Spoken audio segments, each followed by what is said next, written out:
Assalomu alaykum, hurmatli tinglovchilar. Bugun siz bilan umumiy psixologiya fanidan psixologiya fanining predmeti ilmiy tadqiqot metodlari mavzusida suhbatlashamiz. Rejalarimiz quyidagilardan iborat. Birinchi rejamiz psixologiya haqida tushuncha, ikkinchi rejamiz psixologiya fanining predmeti, uchinchi rejamiz yangi davr psixologiyasi, to'rtinchi rejamiz psixik haqida tushuncha, beshinchi rejamiz aks ettirish psixologik muammo sifatida. Psixologiya so'zi birinchi marta 1590-yilda nemis teolog olimi Goclenius tomonidan qo'llanilgan.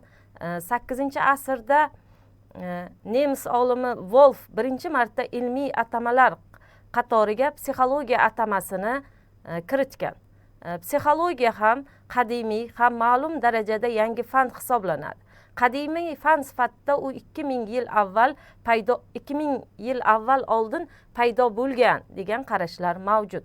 19-asrning 70-80 yillarida biz o'rganayotgan psixologiya mustaqil fan sifatida ajralib chiqqan. Psixologiya miyada voqelikni obrazi sifatida sodir bo'luvchi psixik haqidagi psixik faktlar, qonuniyatlar va psixikaning mexanizmlarini to'g'risidagi fan hisoblanadi. Psixologiya so'zi yunoncha so'zdan olingan bo'lib, psixos ya'ni jon, logos ta'limot ya'ni jon va ruh haqida ta'limot degan ma'nolarni anglatadi. Psixologiyaning asosiy vazifalari psixik qonuniyatlarni, insonning ruhiy holatlarini, shakllarini filogenetik va ontogenetik taraqqiyot birligida ochishdan iborat hisoblanadi. Psixika bu inson ruhiyatining shunday holatiki, u tashqi olamni, ichki ruhiy olam ong tarzda aks ettirishimizni, ya'ni bilishimizni, anglashimizni ta'minlaydi. Antik davrlardan boshlab psixologik bilimlar falsafa va tibbiyot fanlari negizida rivojlanib kelgan. Yunon shifokorlaridan biri Gippokrat psixikani organi miya ekanligini bilganlar va inson jonini koinotning ash'aviy bo'lagi sifatida talqin qilganlar. Ularning g'oyalari Platonning o'sha jon abadiyligi to'g'risidagi ta'limotiga qarama-qarshi qo'yilgan. Aristotel jon to'g'risidagi asarida psixologik tushunchalar tizimini ishlab chiqqan hisoblanadi. Umuman olganda psixologiya fani qadimgi Grek, ya'ni Yunon mamlakatlarida rivojlangan va unda o'zgacha olimlarning qarashlari bo'lgan. O'rta asrlarda psixologiyaga nisbatan har xil ko'rinishdagi g'ayritabiiy qarashlar hukmronlik qilgan. Shu tufayli psixologik bilimlar rivojlanmay qoladi. Lekin sharq allomalari ham shu psixologiya faniga o'z qiziqishlarini va o'sha o'z bilimlarini berib o'tishgan. Ammo ba'zi faylasuflar va shifokorlar, Ibn Sino va boshqalar asarlarida bu sohada olg'a qadam qo'yilgan hisoblanadi.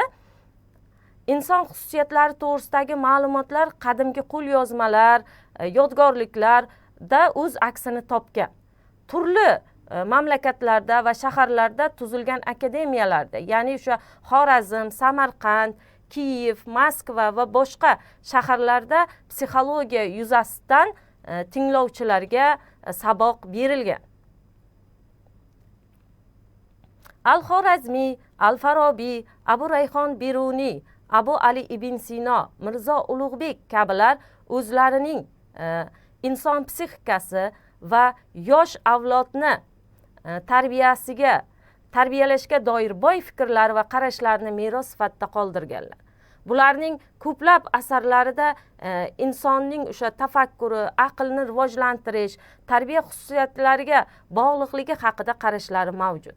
Ular orasida ayniqsa Abu Ali ibn Sinoning mantiq, metafizika, tabiiy fanlar, ayniqsa tibbiyot haqidagi fikrlari o'sha davrdagi ilmiy taraqqiyotga katta hissa qo'shadi. U o'sha maxsus psixologik muammolar bilan shug'ullangan olimlardan biri hisoblanadi. Uning ruh, asab tizimi haqidagi qarashlari katta ahamiyatga ega hisoblanadi. Ayniqsa Abu Ali ibn Sinoning temperament xususiyatiga qarab yondashish zarurligi haqidagi fikrlarni 1000 yildan so'ng ham zamonaviy psixologiyada o'z qimmatini yo'qotgani yo'q. Ya'ni o'sha insonning to'rt xil temperamentga mansub ekanligini va temperament xususiyatiga qarab muolajalar qilinishi shart va zarur degan qarashlari hozirgi kungacha o'z tasdig'ini topgan va shunga amal qilib kelinmoqda. Abu Ali ibn Sino dunyoda birinchi bo'lib psixoterapevtik usullarni qo'llab ko'rgan olimlardan biri hisoblanadi. Asta-sekin ruh haqidagi tushuncha hayotning barcha ko'rinishlariga emas, faqat hozir biz psixika deb atalgan darajaga nisbatan qo'llanila boshlangan. Psixika kategoriyasining negizida idrok va tafakkurdan tashqari ong tushunchasi yuzaga keldi. Uning natijasida ixtiyoriy harakatlar va ularni nazorat qilish imkoniyati tug'ildi. 17-asr biologiya va psixologiya fanlari uchun muhim davr bo'lib hisoblanadi. Jumladan fransuz olimi Descartes tomonidan xulq-atvorni reflektor, g'ayri ixtiyoriy tabiatga ega ekanligini kashf etilishi, yurakdagi mushaklarni ishlashi, faoliyati, qon aylanishi, ichki mexanizmlar va boshqarilayotganligini tushuntirilishi muhim ahamiyat kasb etdi. Ayniqsa refleks, ya'ni lotincha reflekus, aks ettirish organizmning tashqi ta'sirga, qonuniy ravishdagi javob reaksiyalariga sifatiga talqin qilinib, asab mushak faoliyatini obyektiv tarzda bilish vositasiga aylandi. Sezgi assotsiatsiyasi ehtiros yuzaga kelishini izohlashga imkon yaratdi. O'sha psixologiya so'zini yuqorida ham ta'kidlab o'tdik. O'sha 1590-yilda nemis teolog olimi Gokkelenus tomonidan qo'llanilgan. 18-asrda esa nemis olimi Wolf birinchi marta ilmiy atamalar qatoriga psixologiya atamasini kiritgan. U dastlabki yirik ilmiy psixologik asari, ya'ni empirik psixologiya 1732-yil va ratsional psixologiya 1734-yilda yaratgan asarlarida birinchi o'sha psixologiya atamasi haqida o'z fikrlarini bildirib o'tgan. Yevropa uyg'onish davrida Leonardo da Vinci, Viz kabi psixologiya rivojiga hissa qo'shgan olimlar yashab o'tishgan. 18-asrga kelib Lomonosov, Redshev, Skovoroda, Goppes, Spinoza, Lebens, Locke, Helvetius, Goldbach, Diderotlar psixologiyada bir talay kashfiyotlar qiladilar. Uning amaliy ma'lumotlari bilan boyitadilar. Psixologiya 19-asrning ikkinchi yarmiga kelib mustaqil fan sifatida ajralib chiqadi. Bunga sabab Wilhelm Wundt tomonidan Leipzig, Germaniyaning Leipzig shahrida 1879-yilda dastlabki eksperimental laboratoriyaning o'sha jihozlanishi va uning ochilishi bilan bog'liq hisoblanadi. Hozirgi zamon psixologiyasi ko'p tarmoqli psixologik bilimlar tizimidan iborat fan hisoblanib, o'zining tadqiqot predmetiga ega bo'lgan ko'plab sohalarda tashkil topgan. Umumiy psixologiya, aviatsiya psixologiyasi, harbiy psixologiya, tibbiyot psixologiyasi, umuman iqtisod psixologiyasi, huquq psixologiyasi, ko'plab o'sha neuropsixologiya, patopsixologiya, pedagogik psixologiya, mehnat psixologiyasi biz ko'rsak, mana shu sohalarni sanab o'tadigan bo'lsak, juda ham ko'p tarmoqli ekanligini ko'rsatib o'tadi. ya'ni o'sha tarix, genetika, psixologiya, amaliy psixologiya, eksperimental psixologiya, kasb psixologiyasi bu juda ham keng qamrovli bo'lib, tarmoqlarga ajratishning asosiy sababi uning tarkibiy va tadbiqiy sohalarni vujudga keltirish hisoblanadi. Har bir sohaning o'ziga yarasha psixologiyasi bor va ular o'sha tarmoqlarga ajratib o'rgatilsa va o'rganilsa maqsadga muvofiq bo'ladi.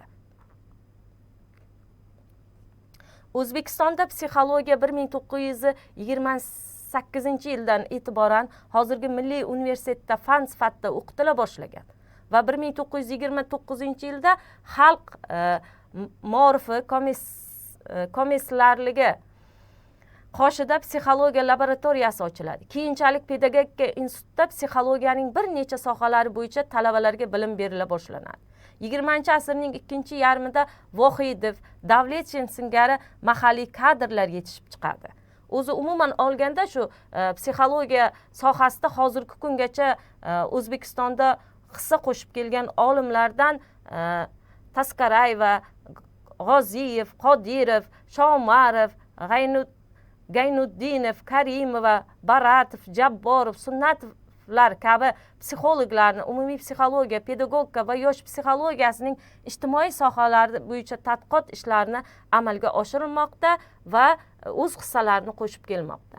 Bugungi kunda shu psixologiya fanida bizning yurtimizda ham, O'zbekistonda ham keng qamrab olindi va juda katta e'tibor berildi.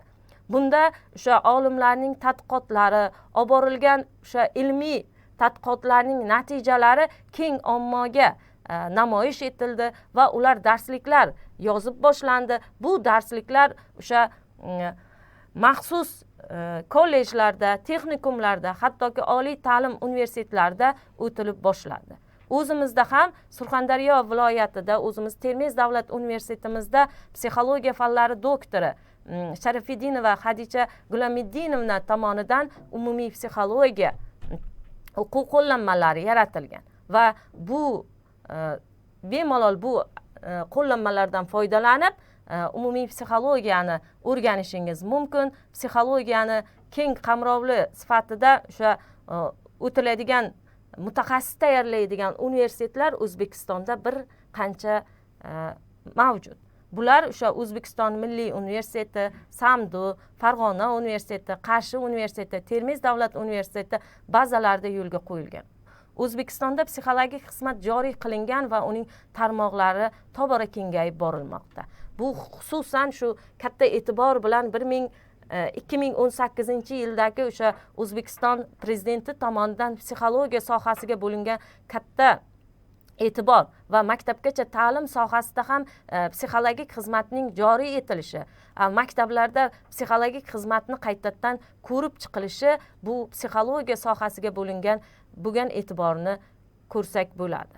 Va hozirgi kunda shu maktablarda tashkil qilingan psixologik xizmatlarda psixolog shtati joriy qilingan. Unda o'zimizni o'sha psixologiya, amaliy psixologiya sohasini bitirgan talabalar faoliyat yuritishadi. Ularning asosiy ishlari nimalardan iborat? Ular o'sha maktabda pedagogik xodimlar, o'quvchilarni holatini, ruhiy holatini o'z metodikalar yordamida aniqlab, ularga amaliy va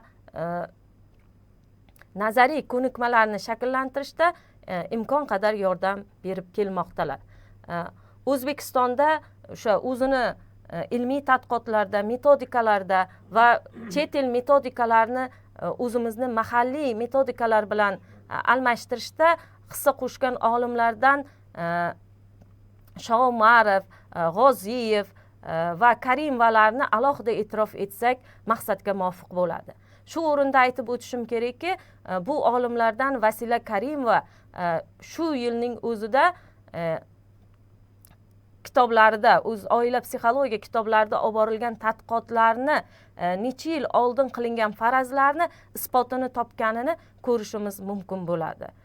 Bugungi kunda shu o'zimizni yurtimizda ham psixologiya faniga katta e'tibor berilib kelinmoqda va o'ylaymizki, shu yosh psixologlar tomonidan olib boriladigan tadqiqotlar o'z natijasini beradi va ilm ma'rifatni tobora takomillashtirishga xizmat qilishga yordam beradi degan ishonch bilan ayta olamiz. E'tiboringiz uchun rahmat. Xayr, sog' bo'linglar.